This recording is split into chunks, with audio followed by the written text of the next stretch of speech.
Explain water tank. Water tank.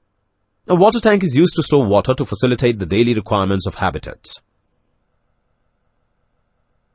A water tank is a container used for water storage. It provides the safe accumulated water for drinking, irrigation, fire suppression, farming, chemical manufacturing, food preparation, as well as many other applications. It helps in providing to store the water for survival need, both for plants and livestock. There are various types of water tanks based on the placement and shape. Based on placement of tank are resting on ground, underground, elevated. Based on shape of the tank are circular tank, rectangular tank, spherical tank, inch tank, conical bottom tank. In this board, we'll discuss about circular tank and rectangular tank.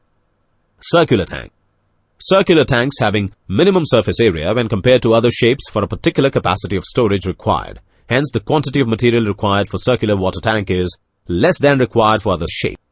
But the form work for a circular tank is very complex and expensive when compared to other shapes.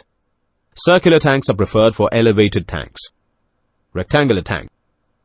Square and rectangular water tanks are generally used underground or on the ground. The related term is